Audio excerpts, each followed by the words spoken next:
Tim, if I move you to make sure you can start to share the screen, and then I'll start to introduce you on stage.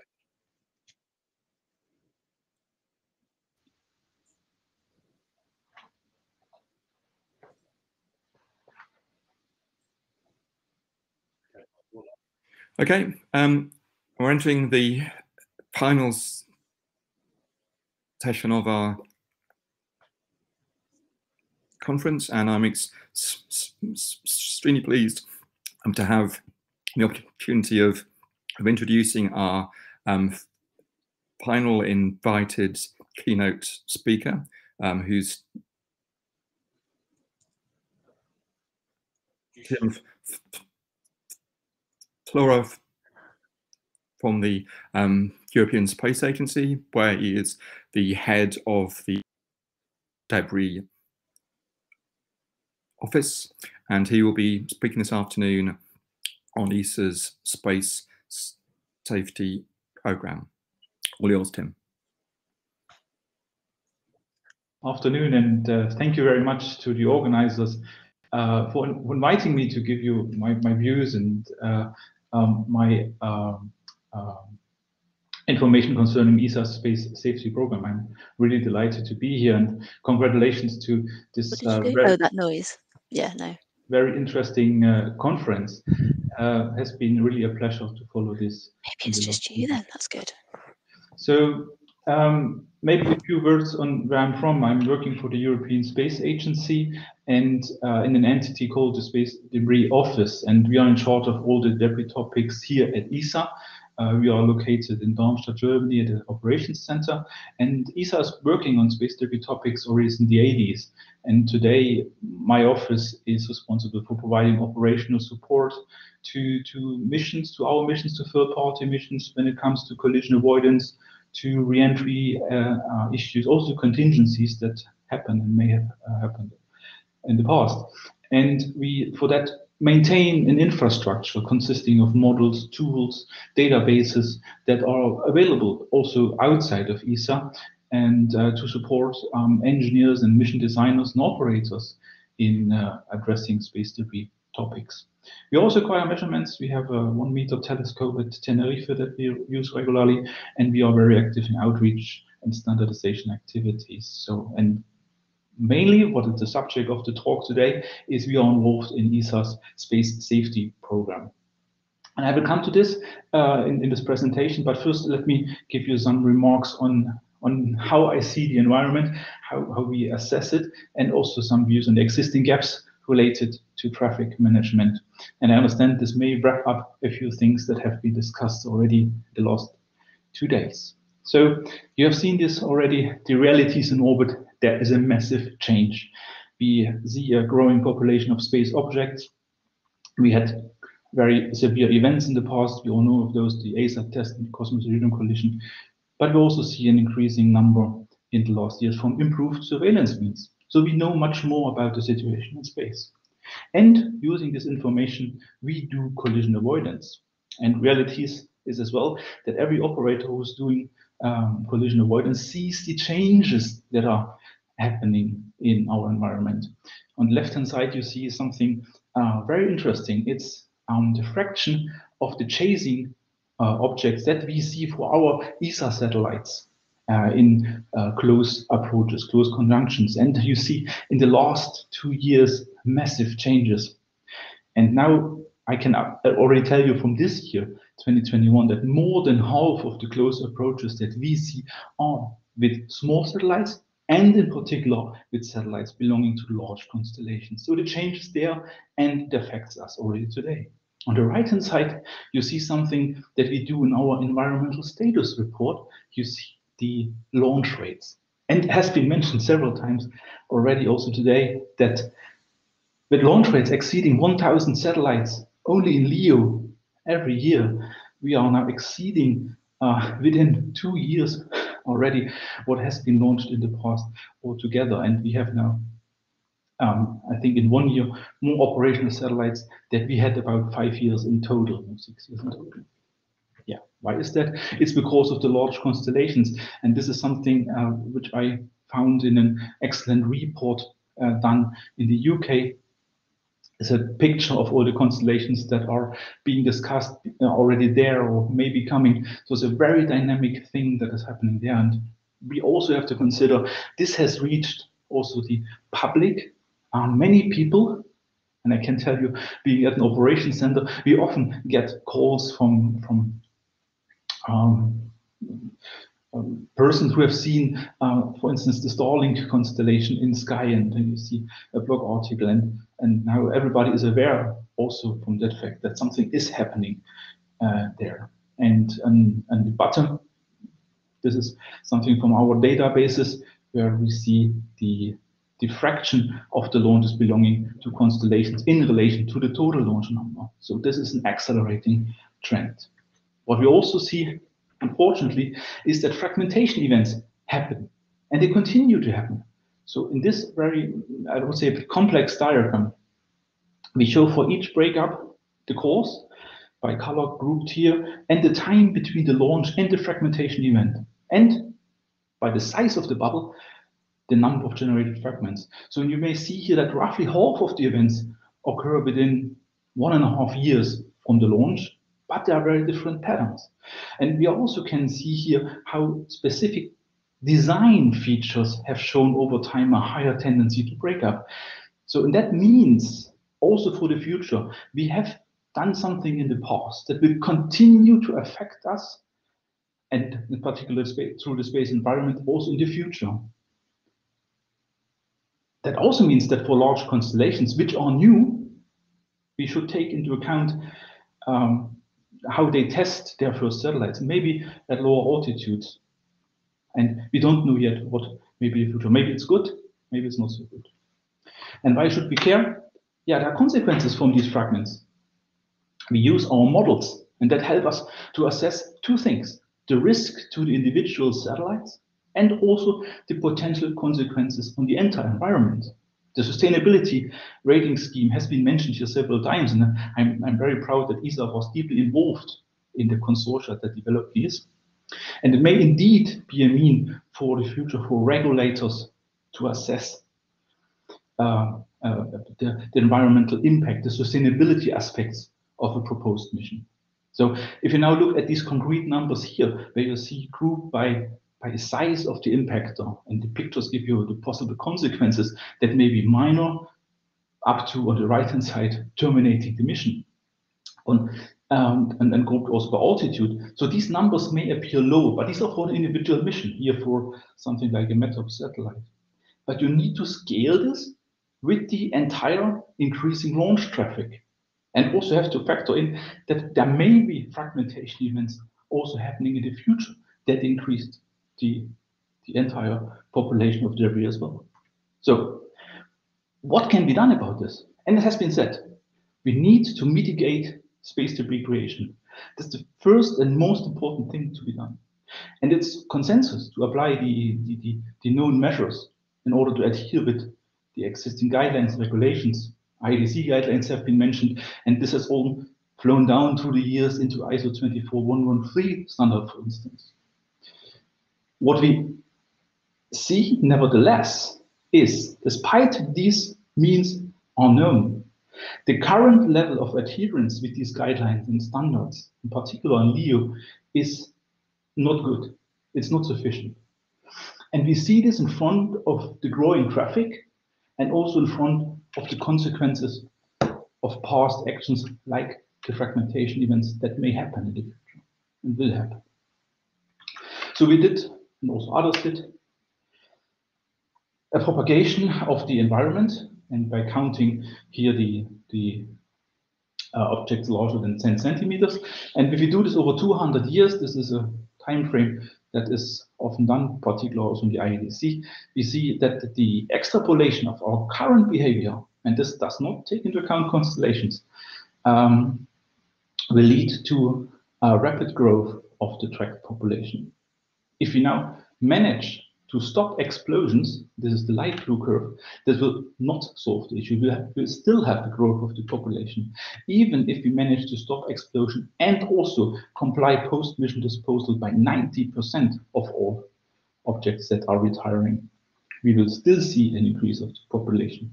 So the conclusion from those studies, and that are several years ago already, is that we have to apply space debris mitigation consistently and also have to do active removal of particularly the large, massive objects who have the potential to grow, to explode into several fragments. And this is what we need to do in the future. And it's very challenging to maintain space as a resource. And that is the motivation also for space traffic management. I would like to offer you now 3 slides or 3 points that I consider important to be addressed. And first of all, space traffic management, or also space traffic coordination, and there's a lot of terminology discussed these days, should be seen as a tool to achieve 2 things: sustainability, which is the long-term avoidance of debris-related issues, and also the safety of spaceflight. And that is the day-to-day business that we are doing here: collision avoidance, coordinating with other operators, and so on. And these are not the same thing, but they are closely related. For instance, if you think of doing collision avoidance, this is probably marginal on the long-term environment when it comes to post-mission disposal. But not doing post-mission disposal will result in the requirement to have to do more collision avoidance for the active mission. And vice versa, when you develop the technologies for post-mission disposal, such as propulsion systems for CubeSats or other means, then this increases space safety, and it means you can do better CODA as well. And now the first point is that operators in a congested environment have already an existing and a very extensive list of tools at their disposal. And that allows us, because we're also an operator, to cooperate in space. But what is missing today is the alignment, to align them. What I wanted to say here is it's not necessarily requiring expensive new developments based on what we have, but more coordination, testing, working with your neighbors in orbit to make this happen. And even for end of life and deployment technologies, we can say that the bulk of technology is already known, under testing, under development. Some of them are already demonstrated. So there are 2 questions that should be addressed here. The first one is, where are you? And, sorry, wrong button. Where are you? And there I can then, in a second, in the Space Safety Program, point you to automated collision avoidance and the exchange of data formats. And here I would like to mention in particular CCSDS as an entity that is very successful in agreeing on such data formats. And then also the question, how do we get in orbit and how do we get out of orbit? And that's something that, for instance, are addressed in our Clean Space initiative at ESA. So to avoid, for instance, technologies to avoid kicking out hundreds of satellites in a launch, all in the same spot. Let me go to the second point on that, and that is related to close proximity operations. And also those have been mentioned in the conference already.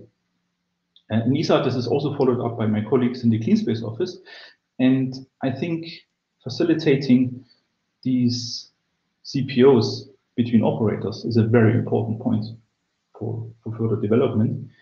And but it's also important to realize that next to developing the platform, such as Astroscale and OneWeb reported earlier today, it also means making these service platforms compliant by means of having handles or markers, which again is technologies, plus verifying also the operational procedures, the economics. The third point that I think is important to see is that we need actionable data. We need surveillance infrastructure, SST systems, but also the related space weather services in order to have a good picture of the situation. Let me be blunt and say that none of the two previous points can be effective without having this monitoring in place. And monitoring of data is 3 points that I think are important. First is, first bullet point addresses the need to ensure continuously updating our knowledge of the environment so that we can apply any space traffic management rules accordingly. The second bullet addresses the more extensive any catalog is that we get from SST, the better we can avoid risk, because we know much more about the total risk. And it's important to mention this includes also our understanding of space weather, as I said before, because this makes our propagation of a catalog much more reliable. And the third one is an interesting topic. Having a more accurate catalog is also required. And there I may point to laser ranging, that has also been mentioned before, but also technologies like design to be seen, I would call it, make your satellite more visible to an SST system, and so on. I can happily report that we are also working with Astroscale on ESA here, but also we have now just rolled out a laser ranging test bed in Tenerife, where we can test technologies in that area. Yeah, but now finally, we're here, the Space Safety Programme. It has been said several times today in the conference that the economic losses, but also the societal impacts from all space hazards, and this goes beyond space debris, it also involves space weather events, asteroids, is undisputed and is necessary today. And ESA took this up by proposing space safety as an optional program. And this encompasses all activities to protect our planet that you see here by monitoring, mitigating, and preventing the threats from space. And there we are developing technologies, and mainly by the goal is by 2030 to protect the infrastructure on space and on ground from extreme space weather events, provide early warning of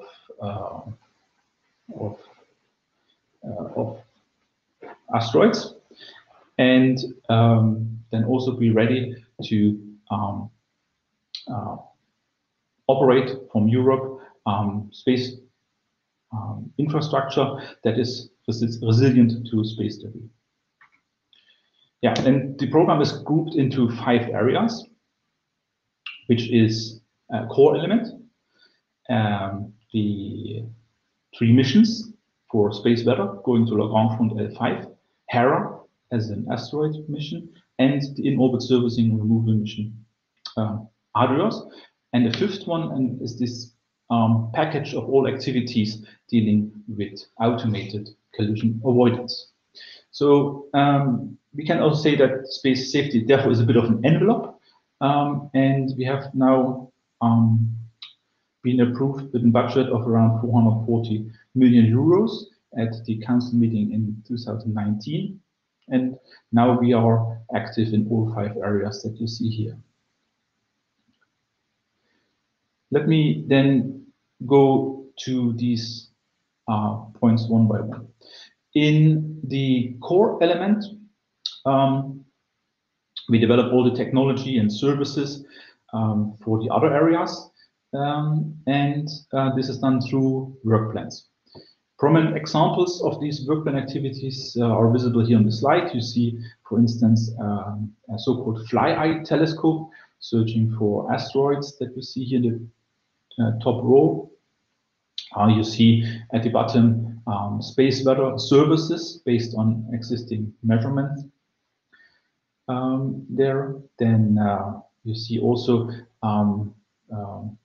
development of demisable equipment and components for satellites that minimize the on-ground risk during re-entries. You also see technologies for community approach to process space debris observations. You also see a bit in the background the sensor technology, for instance, as I said, we are advancing laser ranging as a new technology for space debris observation. The space weather mission with the name L5, or sometimes also Lagrange, and actually some of you may have seen there's a competition to propose a name for the mission, is going to somewhere where nobody has gone before. This is this Lagrange point number 5, and that allows us to look to the sun a bit from the side, as you can see in the animation here. And that will be done together with a joint understanding with NASA and NOAA, so that cooperation in the field of space weather monitoring and forecasting is possible. So it's also not only the first mission to this Lagrange point 5, but it will also be the first quasi-operational deep space mission. And that's pretty interesting. For Hera, that's the European component of a joint mission that NASA carries out called under the name of Asteroid Impact. And the NASA part is called DART, stands for Double Asteroid Redirection Test. And the target of DART is the moon of the asteroid Didymos. And that moon is about 160 meters in diameter. So Hera then is the rendezvous spacecraft that will go there, and after the impact will inspect the moon and assess and characterize the effectiveness of the deflection. Hera also comes with 2 deep space CubeSats that are named Milani and Juventus, I think, and they will carry out spectral measurements and low frequency radar measurements. So these are deep space CubeSats, which is also pretty exciting new thing. Yes, and then coming a bit closer again to our topic here, space debris, is the in-orbit servicing or removal mission ADRIOS that that was kicked off with the company ClearSpace in December 2020, and it's the first mission of its kind. It goes end to end. It will go to a space debris object, which is the upper stage of adapter VESPA, about 1 meter by 1 meter 30 by 2 meter, and launched ESA satellite Proba B into a 700, approximately altitude 700 kilometer orbit. And the new thing is that ADRIOS will be done as an industrial service. So the milestones are so-called key performance gates, and ESA procured the mission as, with specifying the service goal. And the intention is to provide also this for a future market of in-orbit servicing and active removal. Now a few words on CREAM, our automated collision avoidance cornerstone. It's actually the answer to the ever-increasing amount of collision avoidance actions we have to do due to more objects and more space traffic. So currently, collision avoidance is very good and ensures safe operations, but looking at the future and looking at the outlook, it will become too costly if this goes on, and it will go on like this. So in the first phase, we are doing 3 main points.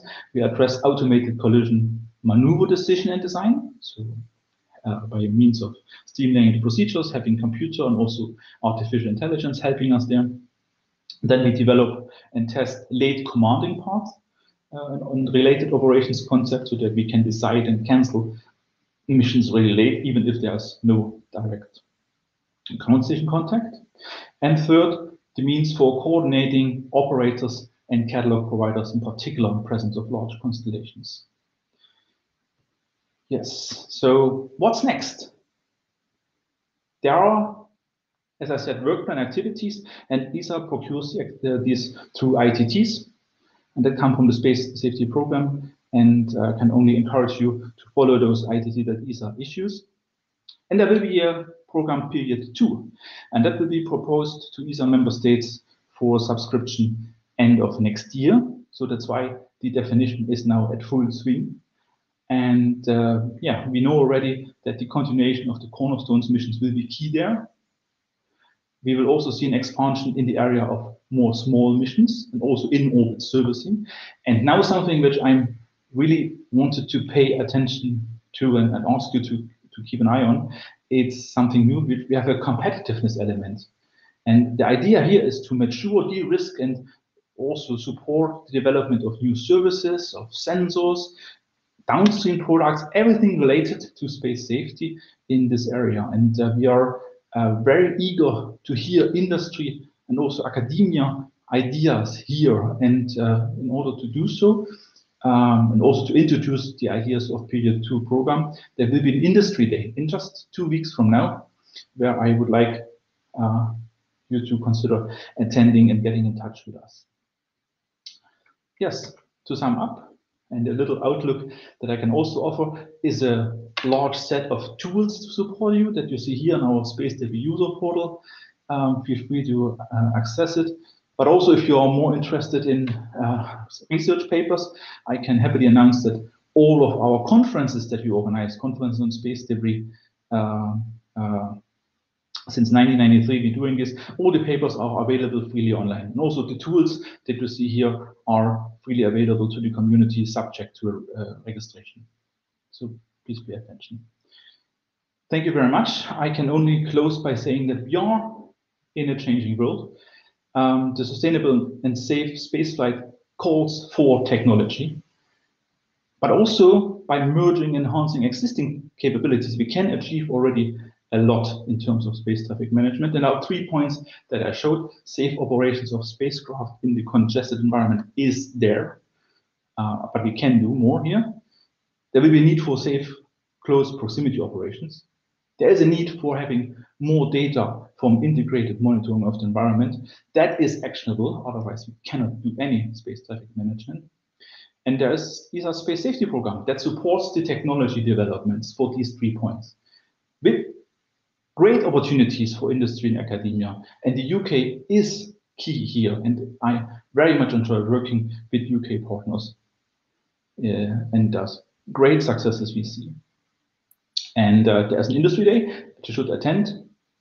Have a look at our tools and reports and support to the community. So coming to outreach, we produced a little movie that says it's time to act. And I can only stress that looking at space debris and space traffic management, it is time to act. So let's do it. And if you want to help us and you go for outreach, which is important, it's key to raise the awareness of this environmental problem. Have a look on the right-hand side here on a set of posters and podcasts that we did this spring together with the United Nations Office of Outer Space that you can feel free to use and to promote the activities. Thank you very much. Thank you, Tim, for describing all the things that ESA is working on in all the aspects of this area. And we have time for just a couple of questions, I think. There's one asking about ESA's own responsibilities as an operator of satellites, and if it will have to work harder about controlled re-entry of its own assets. Yeah, I mean, I can say that we follow up the re-entries of our own assets, and so we have a capability to predict the re-entry time and location, and we share this information with the relevant authorities in our member states, also for other events upon their request. Okay, thank you very much. I was interested in your plot, which showed that we could have a real impact on this issue if we could just remove 5 objects a year. How soon do you think we can have an industry that's able to operate at that scale as needed? Yeah, so the number of 5 objects is a consensus of a paper done by many agencies together, and that's a scientific result. What is missing there is obviously who pays for that, and I think we need to have the technology. We are getting there and developing the technology, and also demonstrating it. There are industry activities, there's ESA's activities, and there is a good understanding of what is missing there and how to get there. In the end, what is then missing to get these objects down is a regulatory regime and a funding scheme that ensures that this is done. Unfortunately, I cannot give you a solution for that right now. Would you like to speculate about ultimately whose responsibility it ought to be and who will have to pay in the end? Yes, I mean, it's a global problem. Space is a global problem. And I think in terms of fairness, we have to find a global solution for that, because the risk is for anybody who wants to use space as a resource in the future. And it has been stressed here at this conference several times that if we lose access to space, we are not losing a fascinating resource for doing science and also outreach. Now we are losing today also an extremely important commercial asset. And today's life without space infrastructure would look very, very different. And I say life 5 years or 10 years in the future without space as available would also look very, very different. And that's why we have to find a solution that is global. As ESA, we can provide you with the technology. Mm-hmm. And do you think this is understood in the governments of all the ESA member nations? That's why I stress so much the need for reaching out to the general public, because in the end, governments are aware of the issue, but governments are aware of many issues that are pressing. So we have to make sure that everybody knows how he or she is depending in daily life on space infrastructure, on space applications, and also commercial exploitation of space and all the jobs and economic value this brings. Mm-hmm. Well, thank you again, Tim. I think we actually have to... Thank you too, and congratulations. Now, thank you very much indeed. That's a great talk and an interesting answer on the questions as well. So thank you again. Right, well, our next speaker this afternoon is Stuart Eves, who you've heard earlier, who is one of our program managers, and he'll be describing the GNOSIS Challenges, which is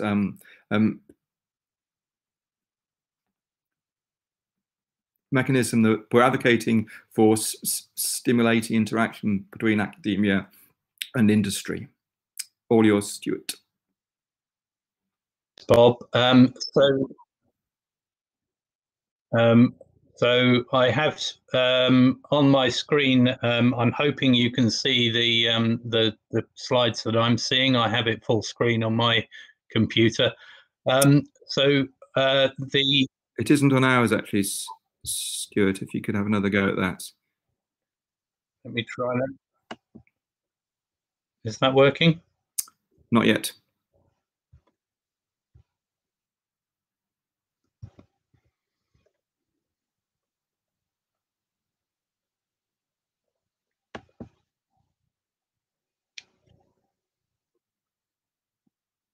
I think it's all right as it is if you aren't able to fix it. Oh, it's changed.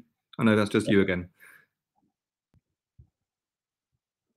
Right, I'll just try the share option again. Should I go to full screen before I try?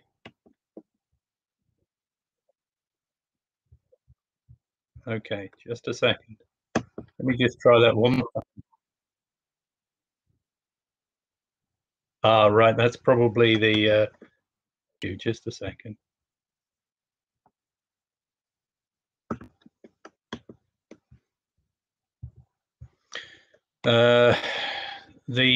I'm on entire screen, but that's all right. Okay, let's try that.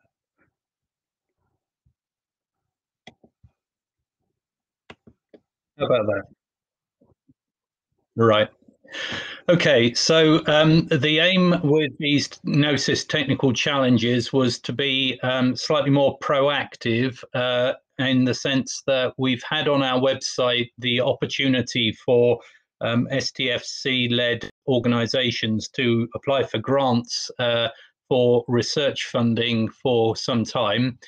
We wanted to try and increase the number of, grants that we were able to award to try and take the SSA technologies forward.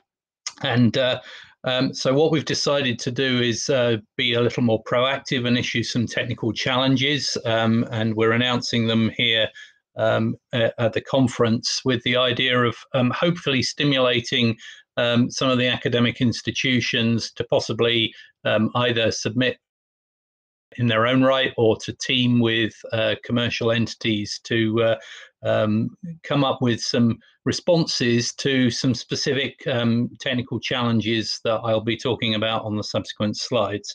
They're not huge. We're anticipating relatively short study months and funding levels up to about 30K, depending on the work program that's proposed. And as I mentioned just now, the rules of the GNOSIS network and the funding that we regime that we operate under is that STFC-led organizations have to be sort of the lead organization in the proposal that comes in. So the first technical challenge that we thought we might put out there was a space-based infrared instrument to carry out space situation awareness. So why the infrared? Well, we think it potentially might allow the detection of unknown small space objects. One of the things that the Sun and the Earth's albedo ensure is that all objects in Earth orbit are going to be at a considerably higher temperature than the cosmic infrared background. So we expect that we will be able to see objects in the infrared. So this is more of a detection instrument than an identification instrument. But it could still be used against known objects to actually determine whether they're under thermal control anymore. So if the objects cycle in terms of temperature, you might conclude that they're, sort of not working in the way that an operational satellite that is controlled in terms of temperature would be. And if there are events, we may be able to use the infrared to make damage assessments too. So we're looking for a proposal that sort of does instrument design and looks at the optical design of the instrument. We're looking at sort of parameters of size, weight, and power. And we'd also like some understanding of the proposed concept of operations. One of the things about the infrared is obviously that depending on the band that you choose, you don't have to have the object illuminated by the sun. So you would potentially have access to a thermal signature all the way around an orbit. That might be a discriminating factor in favor of doing some of these observations in the infrared rather than the optical. And any implications of the concept of operations in terms of how you might try and either match orbits or conduct operations looking in particular directions might influence how you design your ground segment as well. A second challenge that we thought we would put out would be to go in the other direction in the electromagnetic spectrum and actually look at the possibility of using a UV instrument for SSA. So the idea here is that, if we wanted to conduct a modest-sized satellite with a modest-sized detector, potentially operating at a shorter wavelength would allow you to get equivalent resolution from a smaller aperture, or possibly extend the ranges at which you're conducting the surveillance of other objects in space, which might actually improve space safety. You can do the necessary resolution from further away. Perhaps that's a safer thing to do. We would be then looking at detailed assessments of unknown space objects, and I think it's true to say that quite a lot of the space debris that is up there at the moment are the results of fragmentation events where, we know what the original satellite looked like, but we don't know what the various pieces that came from a fragmentation event are actually looking.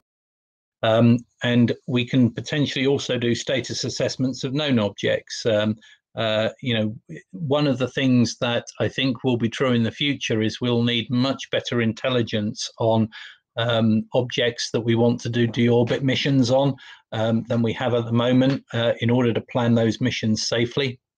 And again, you know, damage assessments, if a satellite has a malfunction, potentially you want quite high resolution imagery to actually understand exactly what went wrong.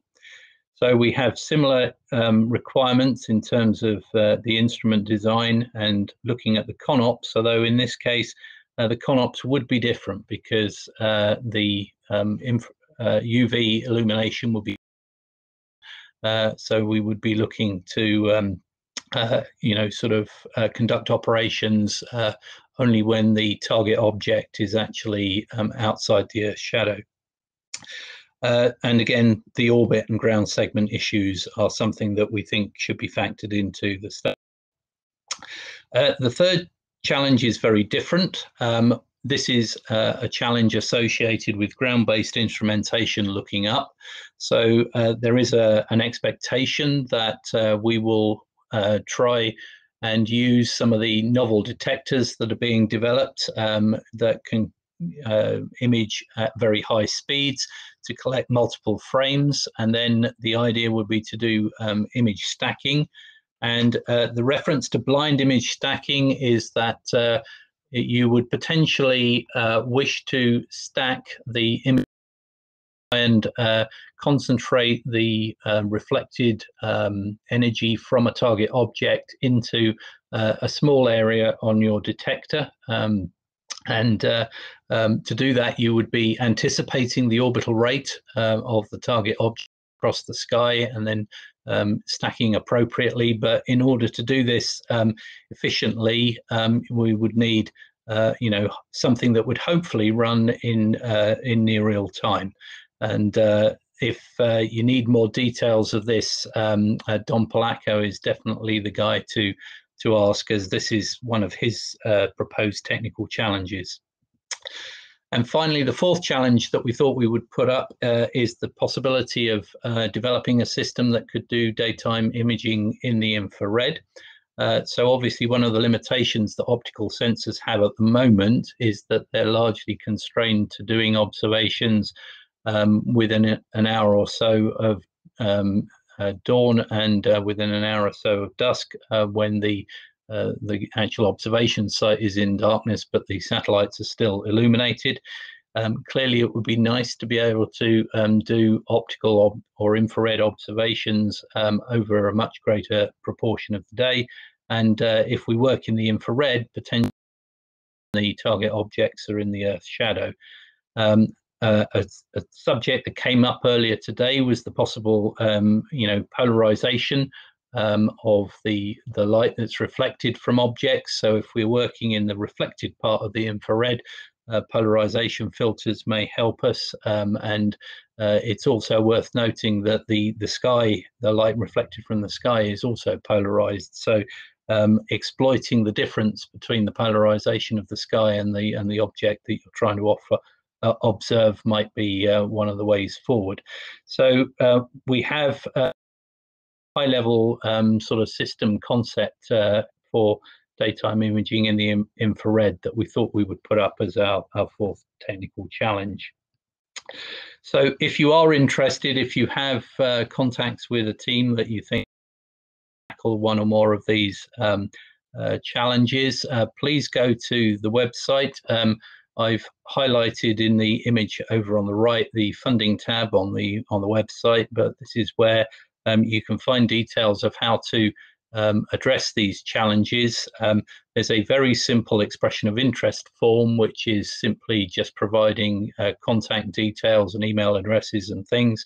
And then the proposals are very lightweight as well. We've put deliberately a relatively small word limit on these so that you don't have to write a major thesis in order to get the funding. And we hope that that simplifies the process.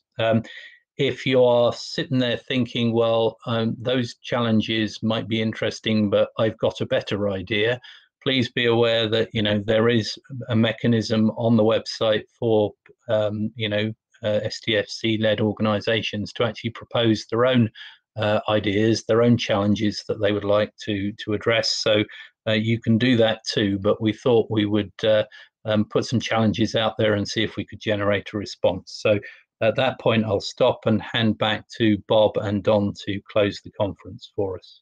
Many thanks. Thank you indeed, Stuart. We look forward to hearing people's responses on these challenges, or indeed their own ideas of for further challenges. And just to finish off this afternoon, I shall hand over to the network PI,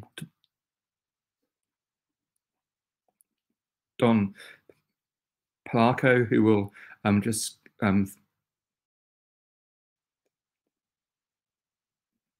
wrap up what has been an extremely interesting meeting. I think everyone will agree. All yours, Don. Thank you, Bob. Another network PI. So I said at the beginning of this that this was going to be a wide-ranging and exciting program, and certainly for myself, it's been that way. I'm not going to choose a highlight, although I do have one myself that I was particularly excited by. But what I would say is that you'll get an email soon that will detail how you can get the slides, hopefully from the talks from our website, and also the recordings as well. So you'll receive that quite soon after the event. Virtual conferences I find are very tiring. We've done them for 18 months. I hope after this we're at least hybrid, but they do give us a chance to get people from all over the world. There are some downsides. They're tiring. I find it much more tiring. And of course, the networking is difficult. And you do have to compete with your daughter's saxophone lessons as well. But I think it's been a good event. Anyway, I'd like to thank all the speakers, the panel conveners and the panels themselves. I'd like to thank Birmingham for providing the platform, and especially Louisa and George, who've helped all the speakers through the green room and all the other difficulties that we have with these things. I'd like to thank the GNOSIS management for putting this whole thing together. Of course, I've got to thank STFC, who have funded the whole thing. And Teresa, of course, who has basically driven this forward despite trees in the road, and she'll understand what that means. But lastly, I'd like to thank you, the community of people that have come to listen to this. I hope that we can welcome you to GNOSIS, and I hope you will join us in our future events, and I hope that we can actually collaborate together, because if we are going to make an impact in this area, or a bigger impact, then I think the only way to do it is by working together and bringing expertise from everywhere to come to bear on the problems. So with that, thank you very much.